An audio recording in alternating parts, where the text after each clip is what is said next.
ಕೈ ಹಿಡಿದವರು ಕೈ ಬಿಡೋ ಸಮಯ ಹತ್ರ ಬರ್ತಾ ಇದೆ.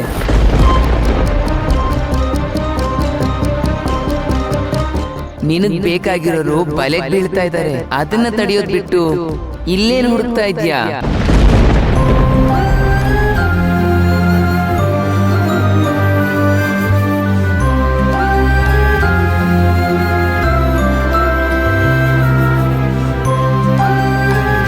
ಇಲ್ಲಿಗ್ ಬಂದಾಗ್ಲೂ ತೀರಾ ಒಟ್ಟಾಗಿ ಮಾತಾಡಿದ್ರು. ಈಗ್ಲೂ ಹಾಗೆ ಹೇಳ್ತಿದ್ದಾರೆ.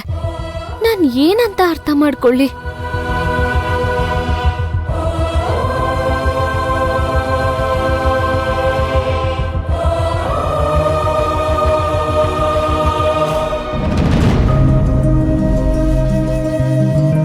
ಸಿಂಧು ಅವರೇ, ನಿದ್ದೆ ಬರ್ತಾ ಇಲ್ವಾ? ಇಲ್ಲ ವಿರಾಟ್, ಮನ್ಸಲ್ಲಿ ಏನೋ ಒಂಥರ ಆತಂಕ.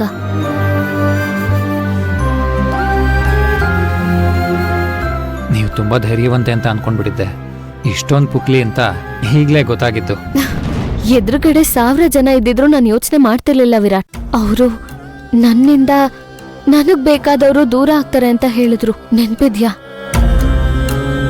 ನನಗೇನಾದ್ರೂ ಪರವಾಗಿಲ್ಲ, ಆದ್ರೆ ನನ್ ಸುತ್ತ ಇರೋ ನಿಮಗೆ, ಅಕ್ಕಂಗೆ, ಧರ್ಮೇಂದ್ರ ಡ್ಯಾಡಿಗೆ ಏನಾದ್ರೂ ತೊಂದ್ರೆ ಆದ್ರೆ ನನಗ್ ಸಹಿಸ್ಕೊಳಕ್ ಆಗಲ್ಲ ವಿರಾಟ್.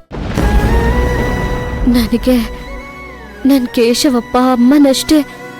ನೀವೆಲ್ಲರೂ ಮುಖ್ಯ. ನಿಮ್ಮಲ್ಲಿ ಯಾರೊಬ್ರಿಗಾದ್ರೂ ಏನಾದ್ರೂ ತೊಂದ್ರೆ ಆದ್ರೆ ನಾನಂತೂ ಬದುಕಿದ್ದು ಸತ್ ಹಾಗೆ ವಿರಾಟ್. ಸಿಂಧು ಅವರೇ, ಪ್ಲೀಸ್ ಏನೇನೋ ಮಾತಾಡ್ಬೇಡಿ. ಇಲ್ಲ ವಿರಾಟ್, ಇಲ್ಲಿ ತನಕ ಏನೇನೋ ಕಷ್ಟ ಬಂದ್ರು ಎಲ್ಲಾನು ದಾಟಿ ನಿಮ್ ಪ್ರೀತಿನ ಗಳಿಸ್ಕೊಂಡಿದ್ದೀನಿ. ಈ ಸಮಯದಲ್ಲಿ ನನ್ ಫ್ಯಾಮಿಲಿಗೆ ಏನಾದ್ರೂ ಅನಾಹುತ, ಅಪಘಾತ ಕಾದಿದೆ ಅಂದ್ರೆ ನಾನು ಹೇಗ್ ಸಹಿಸ್ಕೊಳ್ಳಿ ಹೇಳಿ? ಅದು ಅಲ್ದೆ ಇಲ್ಲಿ ಆಪತ್ ಯಾರಿಗಿದೆ? ನನಗ, ನಿಮಗ, ಅಥವಾ ಅಲ್ಲಿರೋ ನಮ್ಮ ಅಕ್ಕಂಗ ಅಂತ ನಾನು ಹೇಗ್ ಅರ್ಥ ಮಾಡ್ಕೊಳ್ಳಿ? ಸಿಂಧು ಅವರೇ, ಪ್ಲೀಸ್ ಕಾಮ್ ಡೌನ್. ಭಯದಲ್ಲಿದ್ದವನಿಗೆ ಹಗ್ಗ ಕೂಡ ಹಾವ ಕಾಣತ್ತಂತೆ. ಮೊದಲ ಇಡಿಯೇಟ್ ನಿಮ್ಮ ಮೂಡ್ ಹಾಳು ಮಾಡ್ದ. ಅದಕ್ಕೆ ಇದೆಲ್ಲ ಸೇರ್ಕೊಂಡು ನಿಮ್ಮನ್ನು ಕಾಡ್ತಾ ಇದೆ ಅಷ್ಟೇ. ನಿಮ್ಗಿರೋ ಅತಿಯಾದ ಕಾಳಜಿಯಿಂದ ಜೋಗವನ್ ಮಾತು ಕೂಡ ನಿಮಗೆ ಬೇರೆ ಥರ ಅರ್ಥ ಆಗ್ತಿರ್ಬೋದು. ನೋಡಿ, ನೀವು ಆತಂಕ ಪಡ್ತಿರೋ ಹಾಗೆ ಏನೂ ಆಗಲ್ಲ ಸಿಂಧು ಅವರೇ. ನನ್ನ ನಂಬಿ. ನಾನು ಯಾವಾಗಲೂ ನಿಮ್ಮ ಜೊತೆ ಇರ್ತೀನಿ. ಅದೇನೇ ಆದರೂ ನನ್ನ ದಾಟಿ ನಿಮ್ಮ ಮುಂದೆ ಬರಬೇಕು.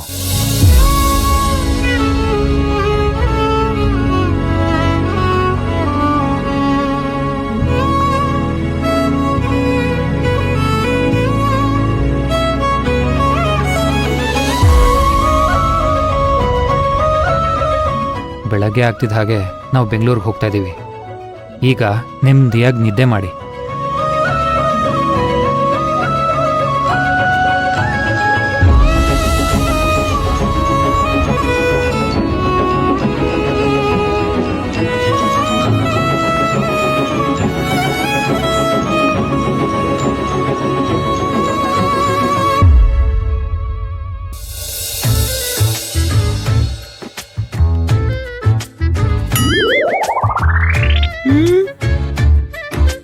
ಜ್ಯೂಸ್ ಕುಡಿದು ಖಾಲಿ ಮಾಡಿದಾಳೆ.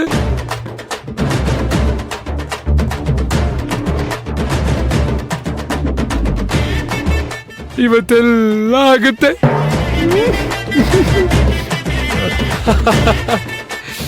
ಲಕ್ಕಿಗೆ ಲಕ್ಕಿ ಡೇ.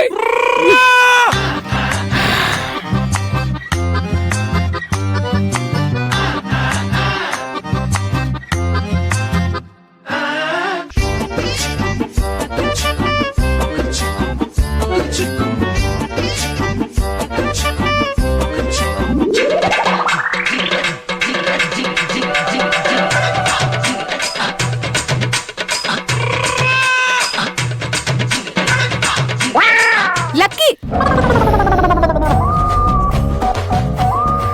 ಏನ್ ಮಾಡ್ತಿದ್ದೀರಾ? ನನ್ನ ಫೋನು ಸ್ವಿಚ್ ಆಗೋಯ್ತು. ಅದಕ್ಕೆ ಚಾರ್ಜರ್ ಇದೆಯಲ್ಲ, ತಗೊಂಡೋಗೋಣ ಅಂತ ಬಂದೆ. ಚಾರ್ಜರು ನಾನೇ ಕೊಡ್ತೀನಿ.